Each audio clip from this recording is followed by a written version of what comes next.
Buongiorno everyone, welcome back to the Magpie Channel TV. Happy Friday. The Toon are playing Brighton in just a couple of days time. We'll discuss that towards the end of the video, but let's dive into the transfer news after having a word from our sponsors. A big thank you to the sponsors of this video, Match Bingo. Over £200,000 has been paid out to players so far by taking sports betting, football and bingo and combining them both into one brilliant app.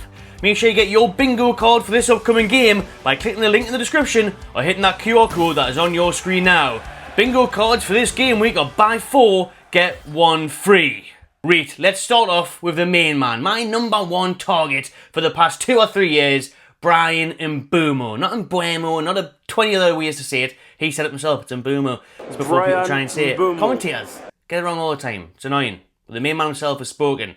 And this is the man I want the Newcastle United to sign this summer because he is perfect for us on the right wing. His goal contributions, we'll get into it in a minute, the stats. The weak mate back up to Isaac is the number 9.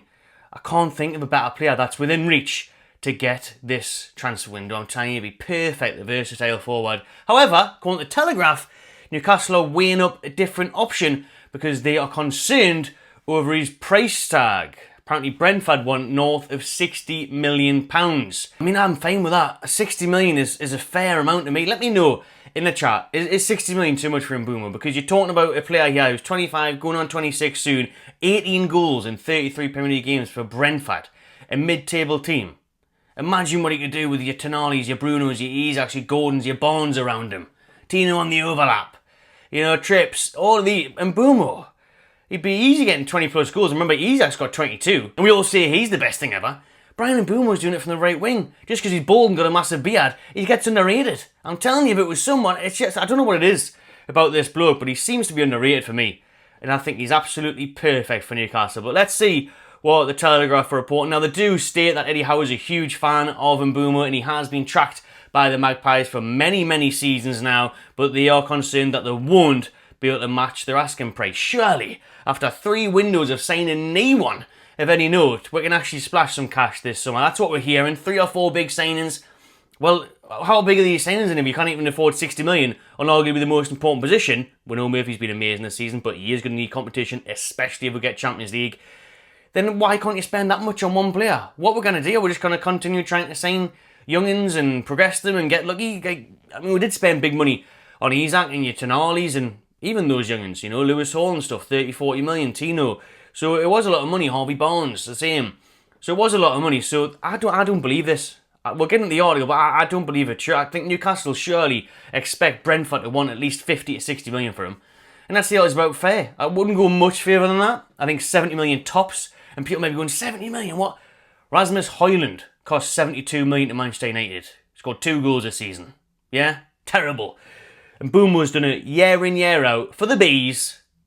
I'm telling you, he's worth it. He's absolutely worth it. And Mbuemo ticks a lot of boxes for Newcastle, the Telegraph are saying, because he can play on the right, down the middle. Eddie Howe loves his versatility and what he can give in the attack. The 25-year-old has impressed every member of Newcastle's recruitment team, and Howe would love to sign the player if Brentford are willing to sell this summer. We'll get into that in a minute, because they are willing to sell, and Mbuemo wants to move. He only has 2 years remaining on his current contract, Mbuemo, so with that price tag there, that's about right, your 50, 60 million, although they do have an option to extend it by a year, but will they be willing to do that wage-wise? Will Bryan be willing to sign that? I doubt it. He said last year that he actually wanted a fresh challenge, so he's given Brentford another year.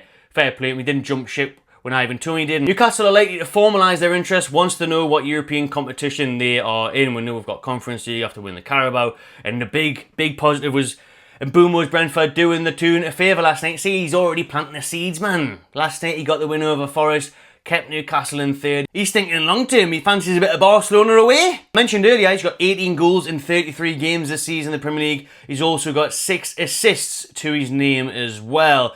But the asking price of more than 60 million gives Newcastle pause for thought, given the club also need to bring in reinforcements in other positions. That's according to the Telegraph. They are also very likely aware of other interest amongst Premier League teams which could drive up the asking price. Obviously, that's how transfers work. You know, he's not going to if you score that many goals, you're obviously going to be on a lot of teams' radars, but you need to get in there first. You need to show your interest. We've scouted him long enough. Eddie Howe says he wants them. The whole price tag thing, and we've got to buy other positions. You know we're in for a right winger this summer, a right centre-back and a goalkeeper. If you're going to compete with the top 4, get Champions League on a consistent basis and try and go far in that tournament, then you're going to need to pay good money for these players. So, I don't get this. We're going to have to. If we can't afford to, then we're knackered. Telegraph go on to say about a striker being needed to compete with Alexander Isak, with Liam Delap being on that list, but we know from articles this week that he's demanding up to 150 grand a week, which is outrageous. So that's not going to happen. And again, we said in the podcast the other night, Delap is going to want first team football. And with that in mind, Mbuemo ticks both boxes, man. You can play on the right, you can play as a striker. It's a no-brainer. You're getting 2 players for the price of 1 there. It's easy worth 60 mil. And they're talking about the Matheus Cunha and his versatility, and he can play as an 8, a 9, a right winger, left winger, all of that. And Mbuemo's record's better than Matheus Cunha. Cunha might be a prettier footballer, you know, trickery skills, all that sort of stuff, technical ability. He puts the ball in the back of the net more than Mbuemo. Goals win games. Old school. Let's get him in. Thomas Frank, Brentford manager, was asked about the chances of Mbuemo leaving at the end of this season. I think it's pretty high, the chance of him leaving and the asking price. What happens in the future, I don't know. I've said many times we are a selling club, but also to reinforce that there is probably 10 clubs in the world who aren't selling clothes. Of course, if the price is right, that is going to be expensive. I'm pretty sure the club will be open for it, but I'm very happy he is here and is convinced that Brian will still be happy here at the football club. Nah, Brian will want European football. Brian will want to kick on. He said they're a selling club. Yeah, he's right, most clubs are, but in terms of Brentford, you know, they sell players like a Brighton, like a Bournemouth, they'll sell players, bring new ones in, sell them. You know, that type of model. Tell you what, Mike Ashley was doing, to be fair, wasn't it, back in the day with your Kabais and that. So they're going to want the money. If they can get good money for him, your 50, 60, 70 mil, they'll accept it and he'll be away. And Mbuemo will want a fresh start, a new challenge, European football. So this works well for everyone. You just need to make sure you don't undermine Brentford, you don't take the mick and offend them and offer bloody 30 million. Get close to that asking fee. Get close to it and we can make this happen. And this would transform us, I'm telling you. Imagine a front 3 of Gordon, Isak and Mbuemo. And then you can have options to rotate that around where Barnes can come in, Murphy can come in, if backup striker, if we get it, or move Mbuemo in there and a different winger on the side. Options galore there, and that will really, really fire us into the Champions League places. I'm telling you, I'd be very confident of that. So please make this happen this summer. My number 1 target.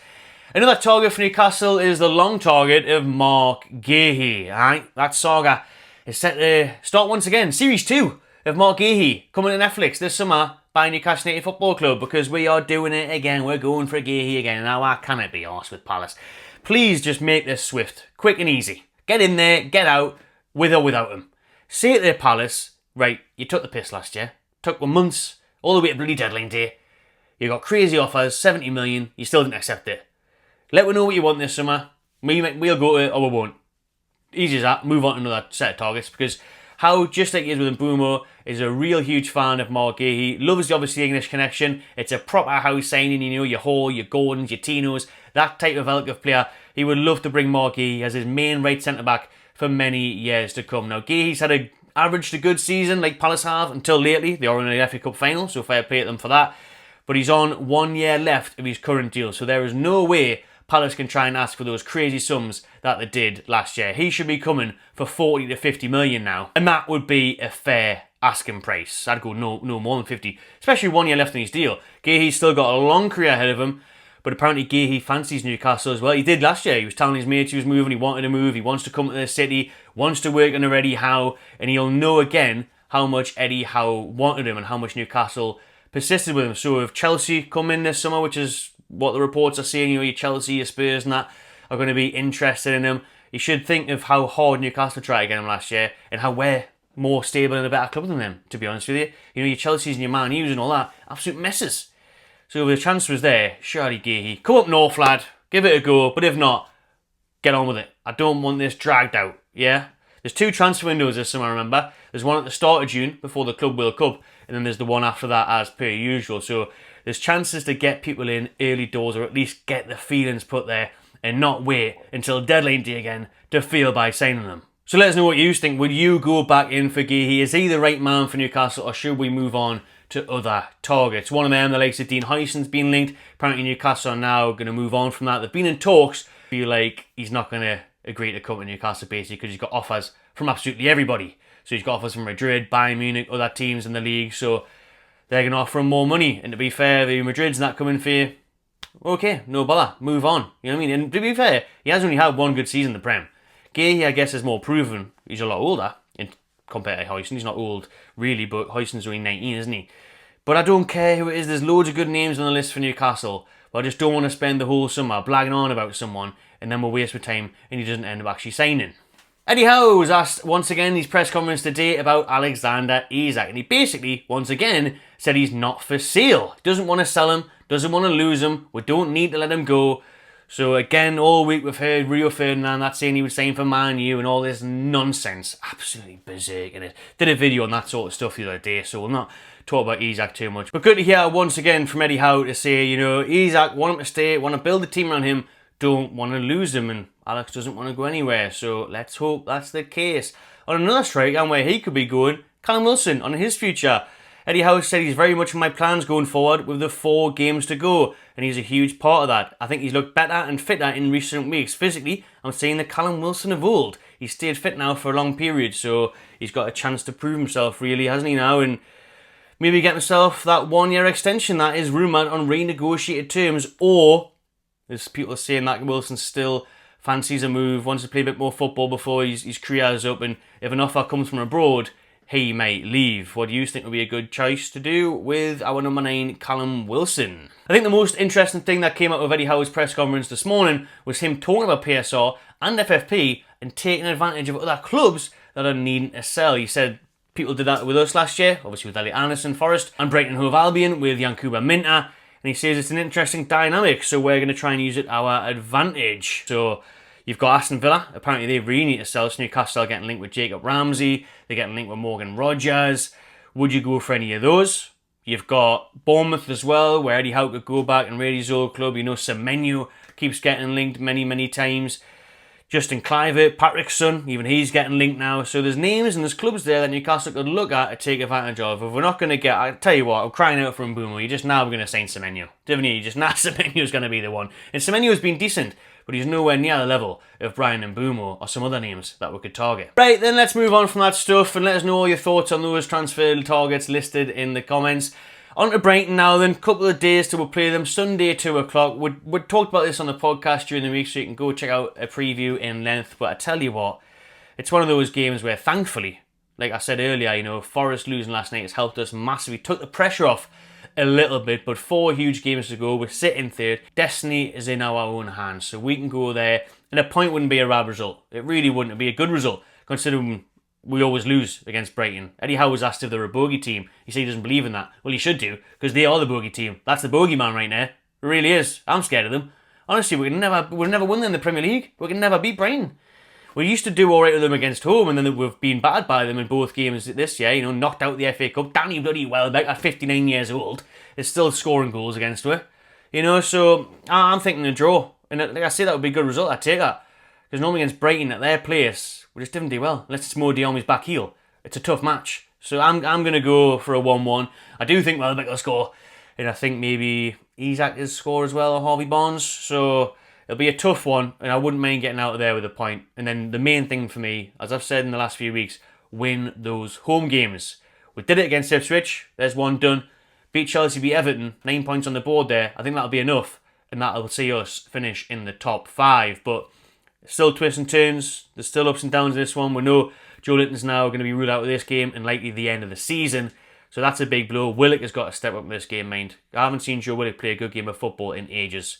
Really like him. Brilliant for us in the past at times. He's been torrid in injuries now, though. So it's time for a big Willock comeback and a big performance to show that he should be still here next year as well. And he can play a part in European football and helping us out next season with all the games we're going to have. Right, let us know what you think about Brighton away on Sunday. Drop your score predictions in the comments as well. Hope you have a great weekend, everyone. Please do subscribe to the channel if you haven't already. Give it a big thumbs up, and I'll see you in the next one.